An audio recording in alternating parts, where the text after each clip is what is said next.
Welcome to day number 2। तो आज है डे नंबर 2 ऑफ और MLAI जर्नी। ये जर्नी में अगर तुम मुझे फॉलो कर रहे हो तो यहाँ पे तुमको क्या क्या सीखने को मिलेगा। सबसे पहले तुमको मैं वो बता देता हूँ। यहाँ पे तुमको मैं पाइथन सिखा दूंगा और AIML जर्नी में जो जो हम लोग आगे आगे करेंगे वो सब जो मैं फॉलो कर रहा हूँ वो सब तुमको दिखा दूंगा कि हर एक एक दिन मैं क्या क्या कर रहा हूँ, वो सब कुछ तुमको पता चलेगा। तो तुमको इन शॉर्ट पता चलेगा कि तुम कर क्या रहे हो और तुम्हारे सामने वाला कॉम्पिटिटर है वो क्या कर रहा है। तो MLA अगर तुम घर पे कर रहे हो तो तुमको नहीं पता कि तुम लोग कर रहे हो सही कर रहे हो या फिर नहीं कर रहे हो। तुम लोग एक रेफरेंस के हिसाब से मेरे साथ फॉलो कर सकते हो। तो अगर तुमने अभी तक सब्सक्राइब नहीं कर रखा है, अब हम लोग आज की वीडियो में क्या डिस्कस करने वाले हैं, क्या सीखने वाले हैं, उसके बारे में मैं तुमको बताता हूँ। तो सबसे पहले आज की वीडियो में हम लोग बात करने वाले हैं, मैंने नोट्स बनाए हैं। अगर तुमको नोट्स चाहिए तो तुम मुझे कमेंट सेक्शन में बता देना, तो मैं तुमको दे दूंगा। तो ये मेरे कुछ नोट्स है, अगर तुमको देखने हो तो मैं दिखा देता हूँ। तो सबसे पहले हम लोग आज बात करने वाले हैं ऑपरेटर्स के बारे में। ऑपरेटर्स कितने टाइप के होते हैं? ऑपरेटर्स अभी टोटल 7 टाइप के हैं जो अभी तक मैंने किए हैं। उसमें एक है अरिथमेटिक, एक कंपैरिजन, एक लॉजिकल, एक असाइनमेंट ऑपरेटर्स, फिर एक आइडेंटिटी ऑपरेटर्स, एक मेंबरशिप ऑपरेटर्स और एक बिटवाइज ऑपरेटर्स। अरिथमेटिक ऑपरेटर्स क्या होता है? Plus minus divide float division और मॉड्यूलस। इसमें तुमको मैं एग्जांपल्स दे देता हूँ। तो अरिथमेटिक ऑपरेटर्स में क्या आ जाता है हमारा, तो इसमें आ जाता है हमारा प्लस माइनस फिर मल्टीप्लिकेशन। ये सब तुमको पता है। इसमें जो नई चीजें तुमको मैं सीधा वही सिखाता हूँ। एक होता है हमारा परसेंटेज साइन यानी कि मॉड्यूलस, और एक होता है फ्लो डिवीजन। मॉड्यूलस और फ्लो डिवीजन, इसमें डिफरेंस क्या है? जो हमारा मॉड्यूलस होता है, हमारा ये जो मॉड्यूलस होता है ये हमको क्या देता है? अगर हम किसी चीज को डिवाइड करते हैं तो उसका रिमाइंडर जो बचता है वो हमको मॉड्यूलस देता है।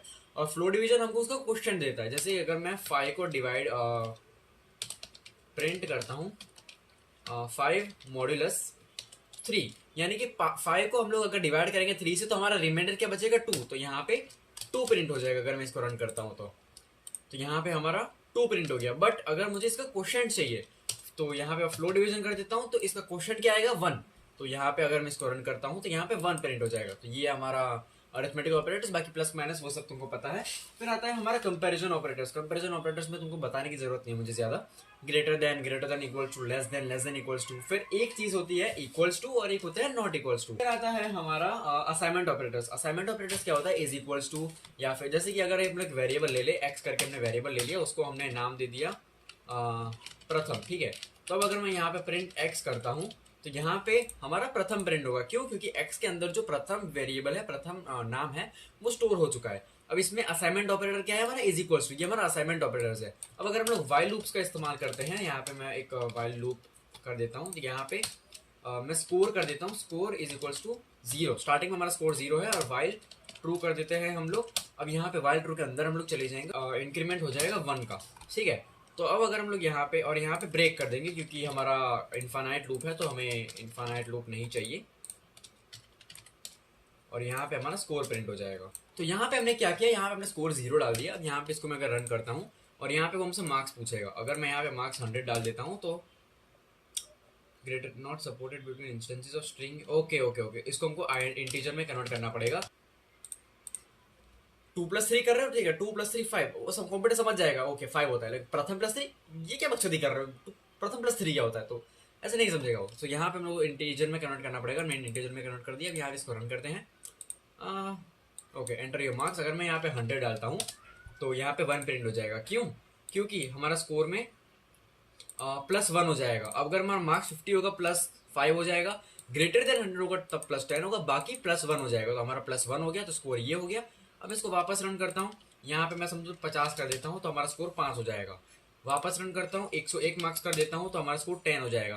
तो ये जो इंक्रीमेंट कहते हैं इसको, इससे हमारा स्कोर यानी कि कोई भी चीज़ इसको हम इंक्रीमेंट कर सकते हैं। इसका यूज़ क्या होता है प्रैक्टिकल लाइफ में? अगर तुम गेम्स बनाते हो, अगर तुम कोई काम वाम कर रहे हो, तो वहाँ पे अगर तुमको चाहते हो कि ये एक कंडीशन फुलफिल होने के बाद किसी चीज़ में इंक्रीमेंट आ जाए, जैसे कि तुम्हारे मार्क्स इतने आ गए तो उसके बाद तुम्हारा जो परसेंटेज होगा उसमें इंक्रीमेंट आ जाएगा। तो किसी भी चीज़ के कंडीशन को अगर फुलफिल हो जाए तो उसके बाद हमको इंक्रीमेंट करना हो तो हम लोग ये चीज़ का इस्तेमाल करते हैं। अब आते हैं हमारे, इसमें और भी चीज़ें होती है, जैसे कि प्लस कर दिया वैसे हम लोग माइनस कर सकते हैं, वैसे ही हम लोग मल्टीप्लाई कर सकते हैं। अब आते हैं हमारे आइडेंटिटी ऑपरेटर्स। आइडेंटिटी ऑपरेटर्स क्या होते हैं? इज या फिर इज नॉट। अब अगर यहाँ पे जैसे कि मैं प्रिंट करता हूँ, जैसे कि ए की मैंने वैल्यू दे दी 5 और बी की मैंने वैल्यू दे दी 5, ठीक है। अब मैं यहाँ पे प्रिंट करता हूँ ए इज बी।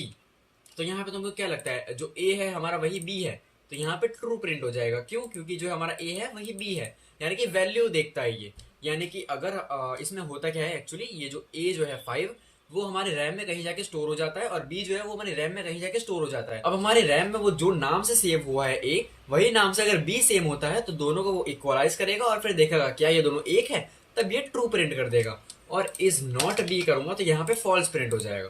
तो इसमें इन शॉर्ट हम लोग कंपैरिजन कर रहे हैं क्या ये है या फिर ये नहीं है। तो इन शॉर्ट ये इसमें यही है। उसके बाद आता है bit wise operators. Bit wise operator, इसके लिए तुमको सबसे पहले बाइनरी समझना पड़ेगा। बाइनरी नंबर्स क्या होता है, बाइनरी जैसे कि बाइनरी नंबर्स में क्या होता है मैं तुमको एग्जांपल से सिखा देता हूँ। बाइनरी नंबर्स अगर हमको कैलकुलेट करना है, फाइंड करना है, तो वो हम कर कैसे सकते हैं। तो यहाँ पे मैंने कर रखा है, अगर तुमको एक सेकंड यहाँ पे दिख रहा है ना, हाँ। मुझे फाइंड करना है 10 का बाइनरी नंबर। तो 10 को मैं डिवाइड करूंगा, तो हमेशा 2 से ही डिवाइड करेंगे। 2 से डिवाइड किया 5 2 जा, 2 से डिवाइड किया 2 2 जा 4, रिमाइंडर बचेगा 1 0 1 0 1। हम लोग ऐसे के नहीं ऐसे रीड करेंगे। तो 10 को बाइनरी में कन्वर्ट करेंगे तो हमारा बाइनरी ऑफ 10 आ जाएगा 1 0 1 0। अब जैसे कि मैंने 8 को कन्वर्ट किया, 8 को बाइनरी में कन्वर्ट करने पे आता है 1000। तो यहाँ पे 3 टाइप के ऑपरेटर होते हैं बिटवाइज में, एंड ऑपरेटर, और ऑपरेटर और एक्सॉर ऑपरेटर। एंड ऑपरेटर क्या कहता है, 0 और 0 0 होगा, 1 और 0 0 होगा, 0 और 1 0 होगा, 1 और 1 1 होगा। और हमारा और ऑपरेटर क्या कहता है, 0 0 0 होगा, 0 1 1 होगा, 1 0 1 होगा, 1 1 1 होगा। यानी कि कहीं एक बार भी 1 आ गया तो वो 1 हो जाएगा। और एंड ऑपरेटर में दोनों में 1 होना चाहिए तब वो 1 होगा। फिर हम आता है एक्सॉर ऑपरेटर। एक्सॉर ऑपरेटर क्या कहता है, 0 0 में ही 0 होगा और 1 1 में ही 0 होगा। बाकी 0 1 1 0 होगा तब वो 1 हो जाएगा। तो ये ऑपरेटर्स होते हैं, ये सिर्फ बाइनरी में यूज किए जाते हैं। इससे होता क्या है, अब जैसे कि मैंने 10 है, यहाँ पे 10 लिया है मैंने, तो इसको हमने बाइनरी लिखा 1 0 1 0 और 8 का बाइनरी होता है 1000। तो मैं इसको प्रिंट करूंगा 10 एंड 8, यानी कि एंड ऑपरेटर। 0 0 को वो 0 लेगा, 1 0 को 0 लेगा। तो वैसे 0 0 को हमने 0 ले लिया, 1 0 को 0 ले लिया, 0 0 को हमने 0 ले लिया और 1 1 को 1 ले लिया। तो 10 और 8 अगर मैं प्रिंट करता हूँ, हमारा जो आउटपुट आता है वो होता है 8। तो इसका यूज कहाँ है ये तो अभी मुझे भी नहीं पता है। मैं अगर कुछ भी होता है तो मैं तुमको वो बता दूंगा, बट अगर ये मेरे कोर्स में आया था तो मेरा फर्ज बनता है कि मैं तुमको बताऊं सब कुछ जो भी मैंने सीखा है। तो ये था। तो इसके बाद और भी चीजें आती है जो कि होती है if else statement, short hand if else statement, फिर एलिफ स्टेटमेंट्स वाला आ जाएगा, फिर उसके बाद व्हाइल लूप्स आ जाएगा, फिर व्हाइल ट्रू लूप्स आ जाएगा, फिर फॉर लूप्स आ जाएगा। अगर तुमको ये सब चाहिए तो तुम कमेंट सेक्शन में बता देना, तो ही मैं बताऊंगा, क्योंकि ये सारी बेसिक चीजें हैं, ये तुमको आती ही होगी, बेसिक सारी चीजें हैं। तो अगर तुमको ये चाहिए होगा तो ही मैं बताऊंगा, क्योंकि आगे के 2-3 घंटे जो कोर्स है उसमें यही सब चीजें बताई हुई हैं। तो अगर तुम चाहते हो तो मैं शेयर करूंगा, वरना मैं आगे स्किप मार जाऊंगा मेन चीजों पे, इसके बाद जो भी आती है वो सारी चीजों पे। सो आज की वीडियो के लिए बस हम लोग इतना ही रखते हैं, ज्यादा वीडियो लंबा नहीं खींचना मुझे, फिर बहुत ज्यादा लंबा वीडियो हो जाएगा। सो आज की वीडियो के लिए बस इतना ही। सो मेरी बेबी जरा मुझे भी तो देख तू, इशारा तो कर मैं सारी शर्म फेंक दूं। गलत है ये रात, हाँ गलत है ये बात, हाँ तेरे हाथ लगाने पे रुक जाती सांस, हाँ रुक जाती सांस, हाँ रुक जाती सांस, हाँ।